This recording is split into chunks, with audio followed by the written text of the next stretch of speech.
সুপ্রিয় শিক্ষার্থীরা, সরকারি এডওয়ার্ড কলেজ পাবনার পক্ষ থেকে সকলকে স্বাগত জানাচ্ছি পদার্থবিজ্ঞান প্রথম পত্র অনলাইন ক্লাসে। আজকে আমাদের ক্লাসটি হচ্ছে সপ্তম অধ্যায় অর্থাৎ পদার্থের গাঠনিক ধর্ম সম্পর্কে।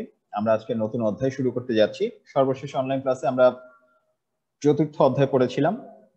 চতুর্থ অধ্যায়ে আমরা 15টি অনলাইন ক্লাস সম্পন্ন করেছি এবং আজকে আমরা চতুর্থ অধ্যায় শেষ করবার পরে সপ্তম অধ্যায় শুরু করছি। সপ্তম অধ্যায় শিরোনাম হচ্ছে পদার্থের গাঠনিক ধর্ম। আমরা প্রথমেই দেখে নেব যে এই অধ্যায়ের সারসংক্ষেপ, অর্থাৎ এই অধ্যায়ে আমরা ঠিক কি কি রাশি সম্পর্কে জানতে যাচ্ছি, কি কি শিখতে যাচ্ছি। এই অধ্যায়ের প্রথম অংশে আমরা যেটি শিখবো সেটি হচ্ছে আন্তঃআণবিক বলের ধারণাটি পাবো এবং আন্তঃআণবিক দূরত্বের ধারণাটি পাবো। আন্তঃআণবিক বলের কারণে এখানে একটি বিশেষ ধর্ম দেখা যায় পদার্থের গাঠনিক ধর্ম, সেটি হচ্ছে স্থিতিস্থাপকতা। আমরা স্থিতিস্থাপকতা সম্পর্কে জানবো এবং স্থিতিস্থাপকতা সংক্রান্ত বিজ্ঞানী হুকের একটি সূত্র রয়েছে, সেই হুকের সূত্রটি আমরা জানবো। এরপরে আমরা স্থিতিস্থাপকতা পরিমাপের জন্য বিভিন্ন ধরনের স্থিতিস্থাপক গুণাঙ্ক রয়েছে, আমরা স্থিতিস্থাপক গুণাঙ্ক সম্পর্কে জানবো এবং সর্বশেষে আমরা হচ্ছে পয়জনের অনুপাত সম্পর্কে জানবো। এই হচ্ছে আমাদের প্রথম অংশ। দ্বিতীয় অংশে আমরা হচ্ছে পৃষ্ঠ টান এবং পৃষ্ঠ শক্তি সম্পর্কে জানবো। এখানে আমরা পৃষ্ঠ টানের একটি আণবিক তত্ত্ব, যেটি ল্যাপ্লাসের আণবিক তত্ত্ব নামেও পরিচিত, সেটি সম্পর্কে জানবো। পৃষ্ঠ টানের একটি গাণিতিক রাশিমালা পাবো এবং সবশেষে আমরা পৃষ্ঠ শক্তি নামে একটি নতুন রাশির ধারণা লাভ করবো এবং সেটির সংক্রান্ত যে রাশিমালা সেটি সম্পর্কে জানবো। সর্বশেষ অংশে আমরা হচ্ছে তরল কিংবা বায়বীয় পদার্থের অর্থাৎ প্রবাহী পদার্থের যে ধর্ম সেটি সম্পর্কে জানবো। প্রবাহী পদার্থের ধর্মসমূহের মধ্যে প্রথমেই আমরা যেটি জানবো সেটি হচ্ছে সান্দ্রতা। আমরা সান্দ্রতার ধারণা এবং রাশিমালা সম্পর্কে জানবো এবং সান্দ্রতার কারণে পদার্থের মধ্যে দিয়ে গতিশীল কোন একটি বস্তু একটি অন্তবেগ লাভ করে বা একটি চূড়ান্ত বেগ লাভ করে, সেই অন্তবেগের ধারণা লাভ করবো এবং সেটির জন্য যে রাশিমালা রয়েছে সেটি প্রতিপাদন করে দেখবো এবং সংশ্লিষ্ট গাণিতিক যে সমস্যা রয়েছে সেগুলো সমাধান করব। তাহলে প্রিয় শিক্ষার্থীরা, আমাদের এই পদার্থের গাঠনিক ধর্ম এই অধ্যায়ের এই ছিল আমাদের সারসংক্ষেপ। এরপরে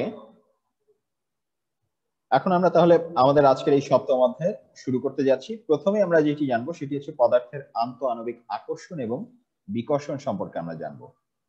তাহলে পদার্থের আন্তঃআণবিক আকর্ষণ এবং বিকর্ষণের মধ্যে প্রথমেই যে কথাটি আসে সেটি হচ্ছে পদার্থের আণবিক ধারণাটি, অর্থাৎ একটি পদার্থ অনেকগুলো অণু দ্বারা গঠিত। একটি পদার্থের মধ্যে অনেক অণু থাকে।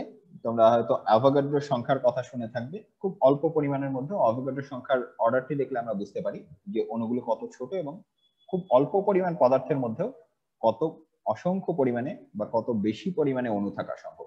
এখন এই যে ক্ষুদ্র ক্ষুদ্র অণু এবং পরমাণু দ্বারা যে পদার্থ গঠিত, সেক্ষেত্রে আমরা যেটি দেখি এই যে এই অণু এবং পরমাণুগুলো যে পাশাপাশি অবস্থান করে তখন তাদের মধ্যবর্তী একটি দূরত্ব থাকে এবং যেহেতু দূরত্ব থাকে সেই কারণে বিভিন্ন অণুর মাঝে কিছু ফাঁকা স্থান রয়েছে। এই স্থানগুলোকে আমরা বলে থাকি হচ্ছে আন্তঃআণবিক ফাঁকা স্থান, বা যতখানি দূরত্ব তারা অবস্থান করে সেই দূরত্বটিকে আমরা বলে থাকি হচ্ছে আন্তঃআণবিক দূরত্ব। এখন এই যে অণুগুলোর মধ্যবর্তী যে দূরত্ব সেটা মোটামুটি 10⁻⁹ মিটার থেকে 10⁻⁻10 মিটার, অর্থাৎ মোটামুটি 1 ন্যানোমিটার থেকে 0.1 ন্যানোমিটার বা এর কাছাকাছি রেঞ্জে। তাহলে এই যে পদার্থের অণুগুলো পাশাপাশি কেন অবস্থান করে? কারণ একটি অণুর সঙ্গে আরেকটি অণুর কোনো না কোনো ভাবে একটি আকর্ষণ বল ক্রিয়া করে। একে আমরা বলি হচ্ছে আন্তঃআণবিক বল বা আন্তঃআণবিক আকর্ষণ বল।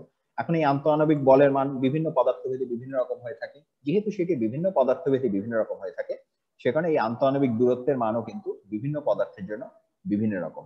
আমরা যদি একটু দেখে নেই যে এক্ষেত্রে কিন্তু একটি পরমাণুতে কি কি থাকে, তোমরা এটি হচ্ছে রসায়ন ক্লাসেও হয়তো এর আগে পড়ে এসেছো যে একটি পরমাণুর গঠনের মধ্যে মূলত দুটি অংশ রয়েছে। একটি হচ্ছে তার নিউক্লিয়াসে থাকে হচ্ছে প্রোটন এবং নিউট্রন। প্রোটন হচ্ছে ধনাত্মক চার্জবাহী এবং পরমাণুর চারপাশে একটি বিশেষ কক্ষপথে বা বিশেষ অবস্থানে ইলেকট্রন ঘূর্ণায়মান থাকে। ইলেকট্রনের চার্জ আবার ঋণাত্মক।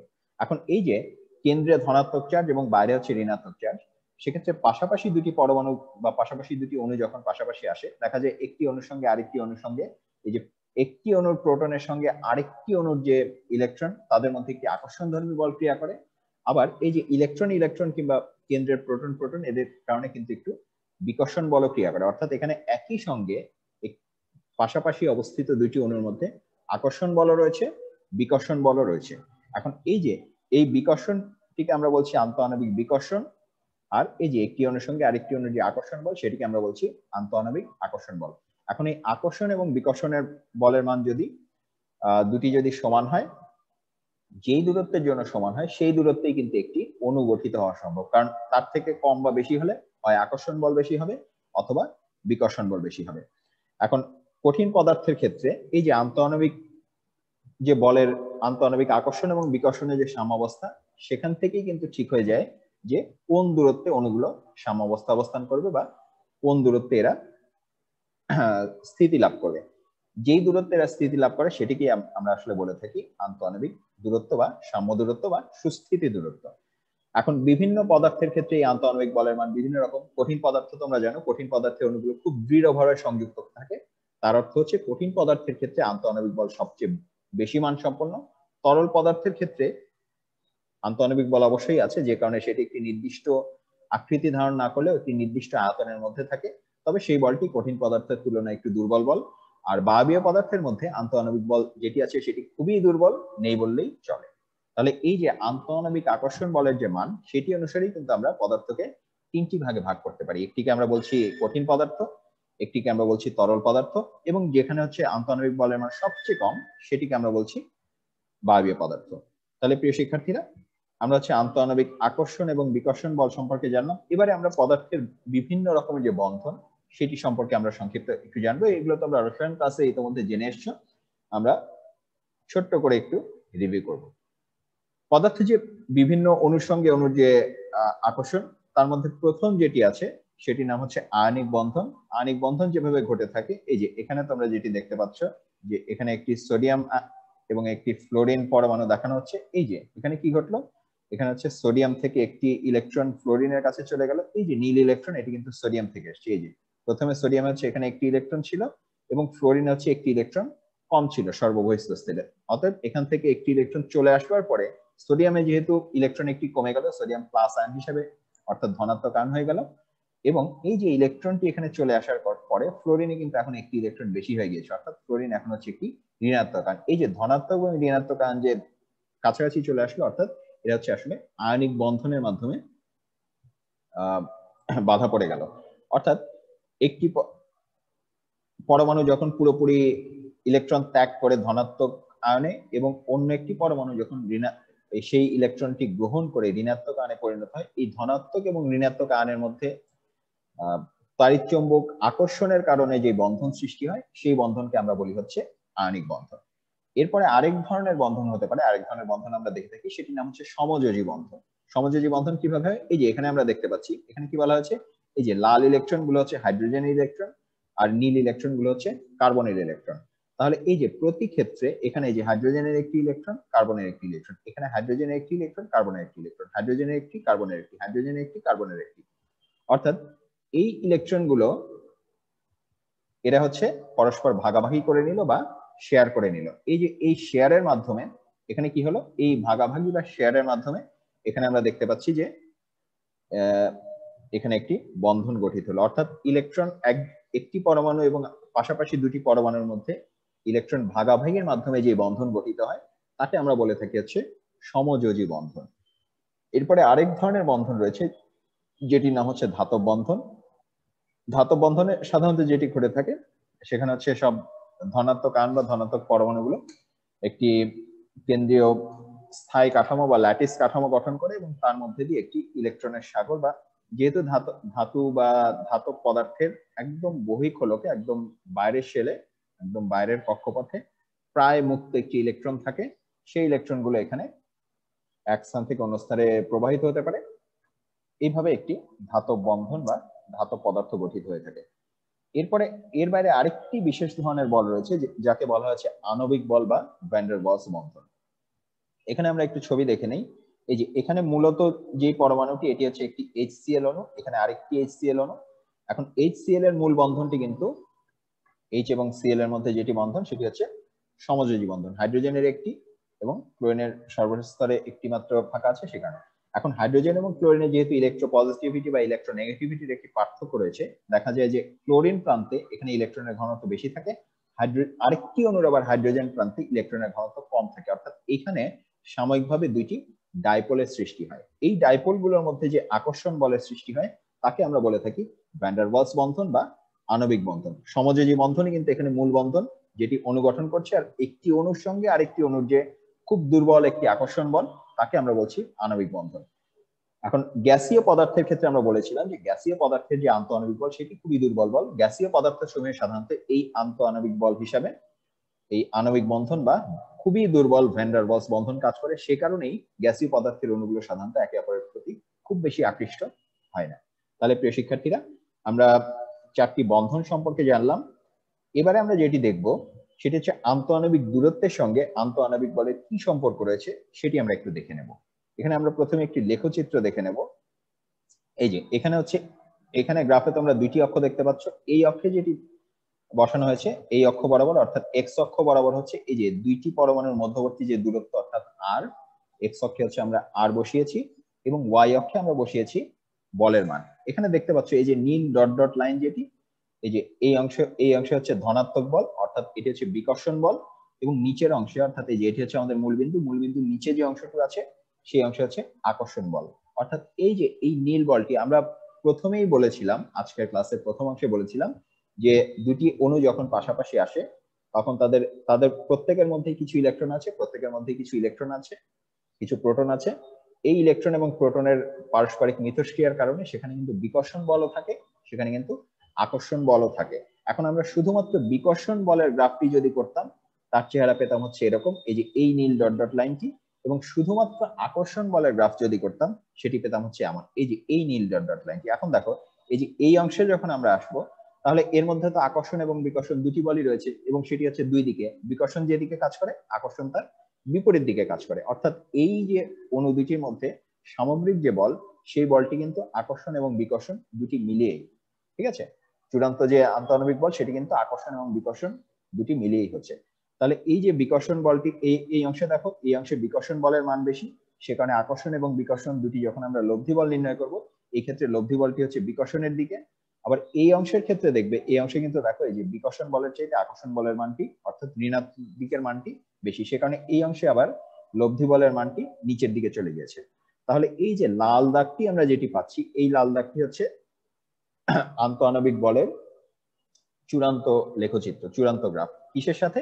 সেটা হচ্ছে আন্তঃআণবিক দূরত্বের সঙ্গে। অর্থাৎ আমরা এই যে দুটি অণুর মধ্যবর্তী যে দূরত্ব অর্থাৎ আর, এই আর কে যদি বিভিন্ন অবস্থানে রেখে যদি আমরা গ্রাফ করতাম আমরা হচ্ছে এই লাল লেখচিত্রের মতো একটি গ্রাফ পেতাম। দেখো এদিকে এটি অসীমের দিকে চলে গিয়েছে আর এইদিকে এটি শূন্যের কাছাকাছি চলে গেছে। তার মানে আমরা যদি দুটি পদার্থকে অনেক কাছাকাছি আনতে চেষ্টা করি, দুটি অণুকে যদি অনেক কাছাকাছি চেপে ধরতে চেষ্টা করি তখন কিন্তু অনেক বেশি পরিমাণে বিকর্ষণ বল দেওয়া যাবে। তার মানে যেহেতু বিকর্ষণ বলের মান অনেক বেশি হয়ে যাচ্ছে একটি নির্দিষ্ট দূরত্বের পরে আসলে দুটি অণুকে আর কাছাকাছি আনা যাবে না।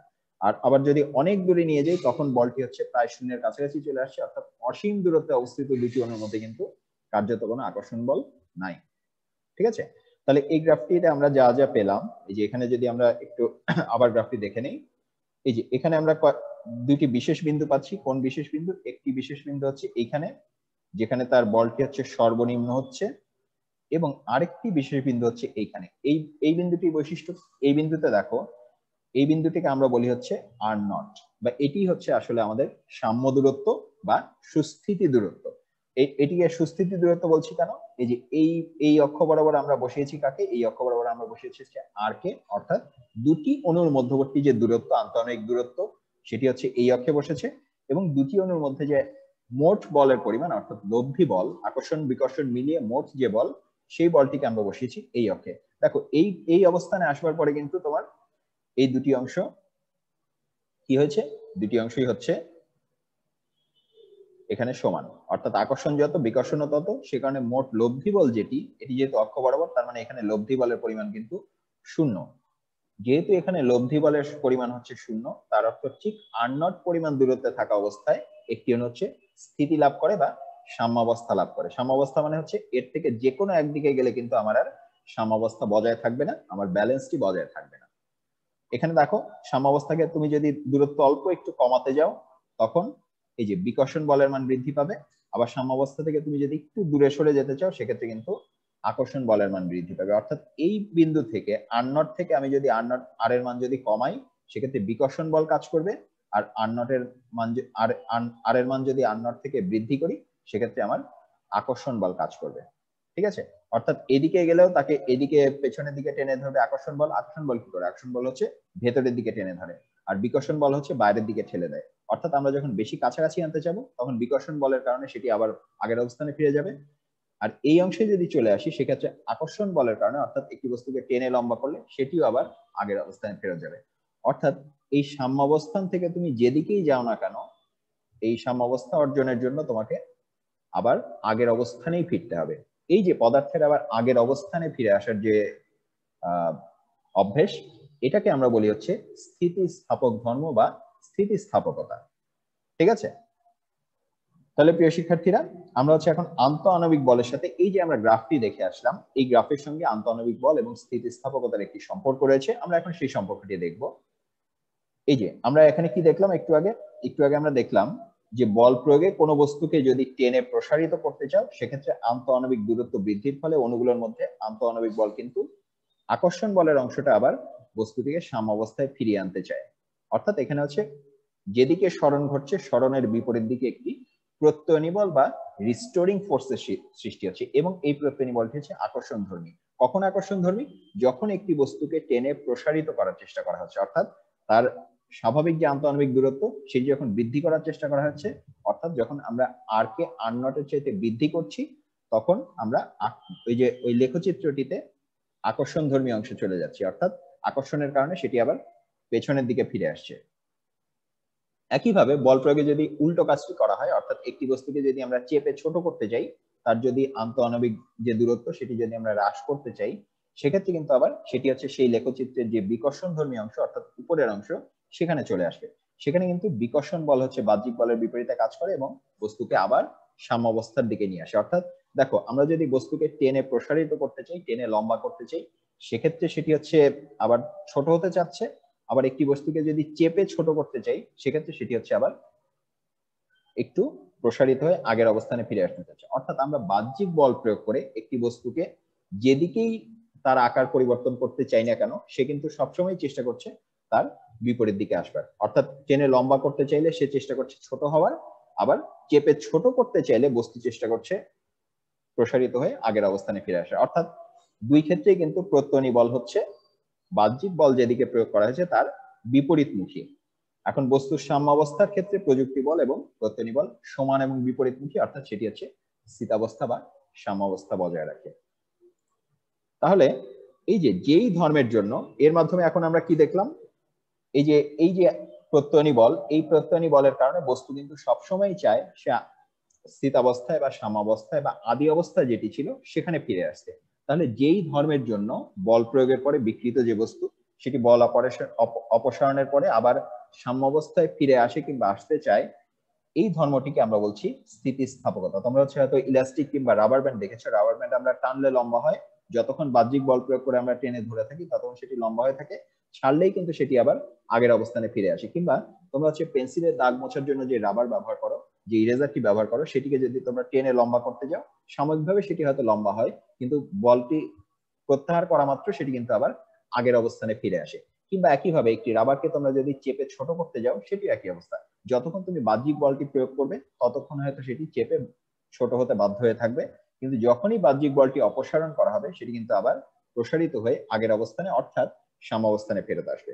তাহলে প্রিয় শিক্ষার্থীরা, এই যে বল প্রয়োগে বিকৃত বস্তুর বল অপসারণের পরে যে সাম্যাবস্থায় ফিরে আসতে চায় বা আগের অবস্থায় ফিরে আসতে চায়, এই যে ধর্ম, সেই ধর্মটিকে আমরা বলছি যে স্থিতিস্থাপকতা। এবং যেই বস্তুর এই ধর্ম রয়েছে তাকে আমরা বলছি স্থিতিস্থাপক বস্তু। এখন সেটি কিন্তু সকল পদার্থেরই কম বেশি এই ধর্ম আছে, কারো কম কারো বেশি। এখন যেই বস্তুর এই বাধাদানকারী বলের পরিমাণ বেশি তাকে আমরা বলি বেশি স্থিতিস্থাপক, আর যেই বস্তুর এই বাধাদানকারী ক্ষমতা কম বা বাধাদানকারী বল কম তাকে আমরা বলি কম স্থিতিস্থাপক। ঠিক আছে, তাহলে প্রিয় শিক্ষার্থীরা, আমরা হচ্ছে আন্তঃআণবিক বল এবং এর সঙ্গে স্থিতিস্থাপকতার যে সম্পর্ক সেটি জানলাম, এবং স্থিতিস্থাপকতা বলতে আসলে আমরা কি বুঝি বা কোন ধর্মকে বুঝি সেটি জানলাম। তাহলে এরপরে আমরা এখন যেটি দেখব সেটি হচ্ছে স্থিতিস্থাপকতা সংক্রান্ত যে রাশিগুলো, সেই রাশিগুলো সম্পর্কে আমরা একটু জানবো। তাহলে স্থিতিস্থাপকতা সংক্রান্ত যে রাশিগুলো, তার মধ্যে প্রথমেই যেটি আছে আমরা হচ্ছে স্থিতিস্থাপকতার যে সংজ্ঞা সেটি একটু আগে একবার দেখে এসেছি। এটি হচ্ছে পদার্থের সাধারণ একটি ধর্ম বা গাঠনিক একটি ধর্ম। তাহলে যেই ধর্মের কারণে বলের ক্রিয়া বিক্রিয়িত বস্তু প্রযুক্ত বল অপসারণে আবার পূর্বাবস্থায় বা আগের অবস্থায় বা আদি অবস্থায় ফিরে আসে কিংবা ফিরে আসতে চায়, এই ধর্মটিকে আমরা বলছি স্থিতিস্থাপকতা বা ইংরেজিতে একে বলা হয় ইলাস্টিসিটি। আর যেই বস্তুর স্থিতিস্থাপক ধর্ম রয়েছে তাকে আমরা বলছি ইলাস্টিক ম্যাটেরিয়াল বা স্থিতিস্থাপক বস্তু। ঠিক আছে, তাহলে ধর্মটির নাম হচ্ছে স্থিতিস্থাপকতা বা ইলাস্টিসিটি। আর এই ধর্ম যেই বস্তু রয়েছে সেই বস্তুকে বলা হয় স্থিতিস্থাপক বস্তু অথবা ইলাস্টিক ম্যাটেরিয়াল। আচ্ছা, তাহলে এরপরে যেটি এখন সাধারণত অধিকাংশ বস্তু যেটি হওয়ার কথা সেটি হচ্ছে বল প্রয়োগের পর বল অপসারণ করলে সেটি আবার আগের অবস্থানে ফিরে আসবার কথা। কিছু বস্তু আছে যাদেরকে বল প্রয়োগ করার পরে বিকৃত হওয়ার পরে সেটি আর পূর্বের অবস্থানে ফিরে আসে না। এখন এই যে পূর্ব অবস্থানে যারা ফিরে আসে না তাদেরকে আমরা বলি হচ্ছে প্লাস্টিক বডি বা প্লাস্টিক ম্যাটেরিয়াল। আর বস্তুর এই বাংলায় একে বলা হচ্ছে নমনীয় বস্তু। আর এই যে বস্তুটির এই যে ধর্ম অর্থাৎ বল প্রয়োগ করার পরেও পূর্বের অবস্থানে ফিরে না আসার যে ধর্ম সেটিকে আমরা বলে থাকি হচ্ছে নমনীয়তা বা প্লাস্টিসিটি। তোমরা যদি এক টুকরো টুথপেস্ট কিংবা একটি নরম কাদার দলা কিংবা যে সকালে আমরা রুটি বানানোর আগে যে আটা মাখিয়ে রাখা হয় সেই আটার দলাকে নিয়ে যদি কখনো খেলাধুলা করে থাকো তাহলে দেখবে যে কাদার টুকরোকে তুমি কিন্তু যেই আকৃতি দিবে সেটি সেই আকৃতিতেই অবস্থান করে, সেটি কিন্তু আর আগের অবস্থানে ফিরে আসে না। তাহলে একটুখানি কাদার দলা বা একটুখানি কাদা মাটি এটি হচ্ছে নমনীয় বস্তুর একটি উদাহরণ। ঠিক আছে, এটি কিন্তু মানে বাহ্যিক বল অপসারণ করলেও আগের অবস্থানে ফিরে আসে না। তাহলে নমনীয় বস্তু বা প্লাস্টিক বডি সম্পর্কে আমরা জানলাম। এরপরে যেটি সেটির নাম হচ্ছে পূর্ণ স্থিতিস্থাপক বস্তু বা পারফেক্টলি ইলাস্টিক বডি। এখানে কোনো বিকৃত বস্তুর উপরে যদি তুমি বাহ্যিক বলটি অপসারণ করো এবং অপসারণ করবার পরে সেটি যদি পুরোপুরি আগের অবস্থানে ফিরে যায় অর্থাৎ আগে যেটা ছিল হুবহু সেই অবস্থানে যদি ফিরে আসে, আগের দৈর্ঘ্যে ফিরে আসে, তখন সেটার নাম হচ্ছে পূর্ণ স্থিতিস্থাপক বস্তু। বাস্তবে আসলে কোনো বস্তুই পূর্ণ স্থিতিস্থাপক নয়, বাস্তবে অধিকাংশ বস্তুই হচ্ছে আংশিক স্থিতিস্থাপক। কারো স্থিতিস্থাপকতার মাত্রা বেশি, কারো হয়তো কম। আর পূর্ণ স্থিতিস্থাপক বস্তু সাধারণত আমরা উচ্চ মানসম্পন্ন হলে পূর্ণ স্থিতিস্থাপক বলে ধরে নিই। এরপরে যেটি আছে পূর্ণ স্থিতিস্থাপক বস্তুর ঠিক বিপরীত যেটি সেটি হচ্ছে পূর্ণ দৃঢ় বস্তু। কিছু কিছু বস্তু আছে যাদের উপরে যদি কোনো বিকৃতকারী বল প্রয়োগ করা হয় সেক্ষেত্রে বস্তুর আকার কিংবা আকৃতির কোনো পরিবর্তন হয় না। স্থিতিস্থাপকতার কারণ স্থিতিস্থাপক পদার্থের ক্ষেত্রে প্রথম যেটি ধর্ম সেটি কিন্তু অবশ্যই বিকৃত হতে হবে, বিকৃত হবার পরে সেটি আবার আগের অবস্থানে ফিরে আসতে পারে। এখন যেই বস্তুর উপরে বল প্রয়োগ করার পরেও তার কোনো পরিবর্তন ঘটে না বা তার কোনো বিকৃতি হয় না তাকে আমরা বলি পূর্ণ দৃঢ় বস্তু বা পারফেক্টলি রিজিড বডি। যেরকম তোমরা যদি কাঁচকে কখনো বাঁকানোর চেষ্টা করে দেখবে যে কাঁচ সাধারণত কিন্তু বাঁকে না, খুব বেশি হলে যদি বেশি জোরাজুরি করে কাঁচ ভেঙে যেতে পারে।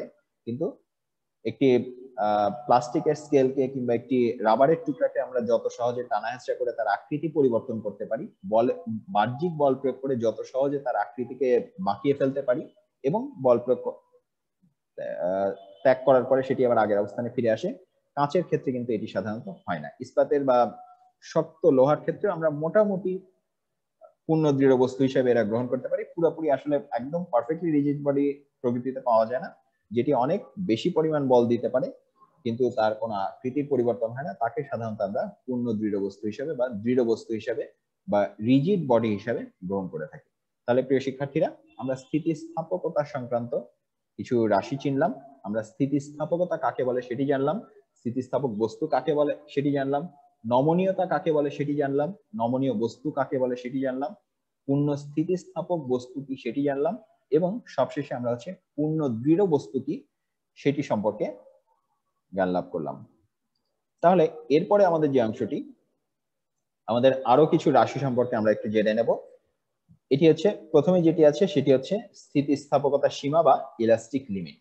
এখন একটি পদার্থকে তুমি যদি টানতেই থাকো সব সময় কিন্তু যে কোনো পদার্থের কিন্তু একটি সীমারেখা আছে। যেমন আমরা যখন একটি রাবার ব্যান্ড টানতে থাকি দেখবে একটি রাবার ব্যান্ডকে তুমি যদি বারবার টানতে থাকো কিংবা অনেক বেশি পরিমাণ বল দ্বারা যদি টানো একসময় কিন্তু দেখা যায় যে রাবার ব্যান্ডটি বা ইলাস্টিকটি হচ্ছে একদম স্থায়ীভাবে বিকৃত হয়ে বা স্থায়ীভাবে লম্বা হয়ে গিয়েছে এবং তারপরে কিন্তু সেটি আর আগের অবস্থানে ফিরে আসছে না। এই যে যেই বলের কারণে এটি হচ্ছে বা যেই বল পর্যন্ত সর্বোচ্চ সে স্থিতিস্থাপকতা প্রদর্শন করতে পারে, অর্থাৎ বাহ্যিক বল অপসারণে সে আবার আগের অবস্থায় ফিরে আসতে পারে, সেই সীমাটিকে বলা হয় হচ্ছে স্থিতিস্থাপকতার সীমা। এই স্থিতিস্থাপকতার সীমা কিন্তু একটি বলের মান, অর্থাৎ সর্বোচ্চ যেই বল পর্যন্ত সে সহ্য করতে পারবে বা যেই বল পর্যন্ত সে স্থিতিস্থাপক ধর্ম প্রদর্শন করতে পারবে, সেই সীমাটিকে আমরা বলছি ইলাস্টিক লিমিট বা স্থিতিস্থাপকতার সীমা। কোন পদার্থের উপরে যদি স্থিতিস্থাপক সীমার চাইতে বেশি বল প্রয়োগ করা হয়, সেক্ষেত্রে কিন্তু তার স্থিতিস্থাপক ধর্ম নষ্ট হয়ে যেতে পারে বা ক্ষেত্র বিশেষে বস্তুটি ছিঁড়ে বা ভেঙেও যেতে পারে। তাহলে এই যে এরপরের রাশিটি হচ্ছে অসহ ভার বা অসহ ওজন বা অসহ বল। সর্বাপেক্ষা কম যেই ভারের ক্রিয়ায় কোন একটি বস্তু হচ্ছে ভেঙে বা ছিঁড়ে যায়, তাকে বলা হচ্ছে অসহ ভার বা অসহ ওজন। এর আরেকটি নাম হচ্ছে ভঞ্জক ভার, আর ইংরেজিতে একে বলা হচ্ছে ব্রেকিং ওয়েট বা ব্রেকিং লোড। তাহলে মনে করো একটি ইলাস্টিক কিংবা একটি রাবার ব্যান্ডকে তোমরা যদি টানতেই থাকো, টানতে টানতে এরও তো সর্বোচ্চ একটি সীমা আছে, দেখা যাবে একটি পর্যায়ে সেটি কিন্তু টানতে টানতে ছিঁড়ে যাবে। মিনিমাম যেই বলের জন্য, অর্থাৎ ন্যূনতম যেই বলের প্রভাবে এটি হচ্ছে ছিঁড়ে যায় বা ভেঙে যায়, সেটিকে বলা হয় হচ্ছে ওই বস্তুটির অসহ ভার বা অসহ ওজন অথবা অসহ বল, ইংরেজিতে ব্রেকিং ওয়েট। তাহলে প্রিয় শিক্ষার্থীরা, আমরা স্থিতিস্থাপক সীমা সম্পর্কে জানলাম এবং অসহ ভার বা অসহ বল সম্পর্কে জানলাম। আজকে সর্বশেষ যে রাশিটি সম্পর্কে আমরা জানবো, সেটির নাম হচ্ছে বিকৃতি কিংবা বিকার, ইংরেজিতে কে বলা হচ্ছে স্ট্রেন। তাহলে বাহ্যিক বলের প্রভাবে এই যে আমরা বলছি যে বস্তুটির আকার বা আকৃতি বা তার দৈর্ঘ্য কিছু একটা পরিবর্তন হচ্ছে। পদার্থবিজ্ঞানের ক্লাস যখন আমরা শুরু করেছিলাম, একদম প্রথম অধ্যায়ে আমরা হচ্ছে পরিমাপ এবং রাশি সম্পর্কে জেনেছিলাম, এবং তখন আমরা বারবার একটি কথা মনে রেখেছিলাম যে পদার্থবিজ্ঞানে আমরা সেই রাশি নিয়েই কথা বলবো যেগুলো পরিমাপযোগ্য, যাদেরকে মাপা যায়। অর্থাৎ আমরা যখন বস্তুর আকার পরিবর্তনের কথা বলছি, সেটিকেও কিন্তু অবশ্যই পরিমাপযোগ্য হতে হবে। এখন সেই পরিমাপটি কিভাবে করা হয়? সেই পরিমাপের ব্যাপারটি হচ্ছে এমন, কোন একটি বস্তুর একক মাত্রায় যে পরিবর্তন হয় তাকে বলে হচ্ছে বিকৃতি। এখন কোন একটি বস্তু ধরো আদি মাত্রা হচ্ছে এক্স এবং বিকৃতির পরে যদি মাত্রা হয় ওয়াই, তাহলে তার পরিবর্তন কতটুকু? পরিবর্তন হচ্ছে ওয়াই মাইনাস এক্স, অর্থাৎ শেষ অবস্থান আর আদি অবস্থানের যে পার্থক্য, এবং সেটি হচ্ছে একক মাত্রায় যে পরিবর্তন, অর্থাৎ আমরা হচ্ছে সেটি আদি অবস্থান দিয়ে যদি ভাগ করি, তাহলে আমরা হচ্ছে একক পরিবর্তনের জন্য, একক মাত্রার জন্য কতটুকু পরিবর্তন সেটি মাপতে পারবো। তাহলে প্রিয় শিক্ষার্থীরা, আমরা কি পেলাম? কোন বস্তুর একক মাত্রায় যে পরিবর্তন হয় তাকে আমরা বলছি বিকৃতি। তাহলে এই একক মাত্রাটি এখন বিভিন্ন রকম হতে পারে। এমন হতে পারে সেটি হয়তো দৈর্ঘ্যের মাত্রা। সেটি যদি দৈর্ঘ্যের মাত্রা হয়, সেক্ষেত্রে আমরা বলবো যে এল মাইনাস এল নট, ঠিক আছে, ডিভাইডেড বাই এল নট। এটি হচ্ছে আমার দৈর্ঘ্য বিকৃতি। অর্থাৎ এল নট ছিল আমার আদি দৈর্ঘ্য, বল প্রয়োগ করার পর তার দৈর্ঘ্য হচ্ছে এল, তখন তার পরিবর্তন হচ্ছে এই যে পরিবর্তন ডিভাইডেড বাই আদি অবস্থা, এটি হচ্ছে আমাদের দৈর্ঘ্য পরিবর্তন। যদি এমন হয় যে আমাদের ক্ষেত্রফল পরিবর্তন হয়েছে, কেমন হতে পারে? যেমন তুমি যখন একটি বেলুন ফোলাবে, বেলুনের চারপাশের যে ক্ষেত্রটি সেটি আস্তে আস্তে পরিবর্তিত হতে থাকে, অর্থাৎ বৃদ্ধি পেতে থাকে। সেক্ষেত্রে আমরা বলবো যে সেক্ষেত্রে আমাদের বিকৃতির পরিমাণ হচ্ছে A minus A naught divided by A naught, ঠিক আছে? এই যে উপরের অংশটুকু হচ্ছে ক্ষেত্রফলের পরিবর্তন ডিভাইডেড বাই আদি ক্ষেত্রফল। কিংবা এটিকে আমরা এভাবেও লিখতে পারি যে দৈর্ঘ্যের পরিবর্তনের ক্ষেত্রে আমরা বলতে পারি যে ডেল্টা এল, অর্থাৎ এল এর পরিবর্তন ডিভাইডেড বাই আদি দৈর্ঘ্য। কিংবা ক্ষেত্রফলের ক্ষেত্রে আমরা বলতে পারি ডেল্টা এ, অর্থাৎ ক্ষেত্রফলের পরিবর্তন ডিভাইডেড বাই আমাদের আদি ক্ষেত্রফল কতটুকু ছিল সেটা, অর্থাৎ এ নট। একইভাবে যদি কোনো একটি বস্তুর ক্ষেত্রে তার আয়তন পরিবর্তন হয়, যেমন তুমি যখন একটি বেলুন ফোলাচ্ছ, বেলুনের ভেতরে যে বাতাসের আয়তন সেটি অবশ্যই পরিবর্তিত হচ্ছে, সেক্ষেত্রে আমরা সেটিকে কিন্তু বলতে পারি যে আয়তনের পরিবর্তন ডিভাইডেড বাই হচ্ছে আদি আয়তন, অর্থাৎ ভি নট। অর্থাৎ আমরা যেই রাশিটির পরিবর্তন করছি সেই অনুসারে আমাদের হচ্ছে বিকৃতি বা বিকারের নামকরণ হবে। আমাদের যদি দৈর্ঘ্য পরিবর্তন হয়, তখন আমরা সেটিকে বলবো হচ্ছে দৈর্ঘ্য বিকৃতি। যদি আমাদের ক্ষেত্রফল পরিবর্তন হয়, সেক্ষেত্রে সেটিকে আমরা বলবো হচ্ছে ক্ষেত্র বিকৃতি। যদি আয়তন পরিবর্তন হয়, তখন আমরা সেটিকে বলবো হচ্ছে আয়তন বিকৃতি, ঠিক আছে? তাহলে দৈর্ঘ্য বিকৃতি মানে হচ্ছে দৈর্ঘ্যের পরিবর্তন এবং আদি দৈর্ঘ্যের অনুপাত। ক্ষেত্র পরিবর্তন মানে হচ্ছে ক্ষেত্র বিকৃতি মানে হচ্ছে ক্ষেত্রফলের পরিবর্তন এবং আদি ক্ষেত্রফলের অনুপাত, এবং আয়তন বিকৃতি মানে হচ্ছে আয়তন পরিবর্তন এবং আদি আয়তনের যে অনুপাত সেটি। ঠিক আছে, এখন এখানে খেয়াল করো প্রতি ক্ষেত্রে কিন্তু উপরে এবং নিচের রাশিটি একই রাশি, অর্থাৎ একই মাত্রা বিশিষ্ট রাশি দিয়ে আমরা একই মাত্রা বিশিষ্ট একটি রাশিকে ভাগ করছি, অর্থাৎ এখানে দৈর্ঘ্য দিয়ে দৈর্ঘ্যকে ভাগ করছি, অথবা ক্ষেত্রফল দিয়ে ক্ষেত্রফলকে ভাগ করছি, কিংবা আয়তন দিয়ে ভাগ করছি। সে কারণে বিকৃত বা বিকার কিন্তু একটি সংখ্যা দ্বারা প্রকাশিত হয়, একটি মাত্রাবিহীন সংখ্যা দ্বারা প্রকাশিত হয়। এ কিন্তু কোনো মাত্রা নেই, এর কোনো একক নেই, এটি জাস্ট একটি সংখ্যা। তাহলে প্রিয় শিক্ষার্থীরা, আমরা হচ্ছে কি জানলাম? আমরা হচ্ছে স্থিতিস্থাপকতার সীমা এবং অসহ ভার বা অসহ ওজন সম্পর্কে জানলাম। এরপরে আমরা হচ্ছে বিকৃতি বা বিকার সম্পর্কে জানলাম, এবং বিকৃতি আমরা কিভাবে পরিমাপ করতে পারি সেটি জানলাম। বিভিন্ন ধরনের বিকৃতি কেমন হতে পারে আমরা দৈর্ঘ্য বিকৃতি, ক্ষেত্র বিকৃতি এবং আয়তন বিকৃতি সম্পর্কে জানলাম। তাহলে প্রিয় শিক্ষার্থীরা, আমাদের এই জুম ক্লাসের সময়সীমা আমরা প্রায় শেষ পর্যায়ে চলে এসেছি। আমাদের আজকের ক্লাসটি আমরা এখানেই শেষ করছি। আগামী অনলাইন ক্লাসে আমরা হচ্ছে স্থিতিস্থাপকতা সংক্রান্ত আরো কিছু রাশিকে চিনবো। আজকে আমরা বিকৃতি সম্পর্কে জেনেছি, এরপরের দিন আমরা হচ্ছে পীড়ন সম্পর্কে জানবো।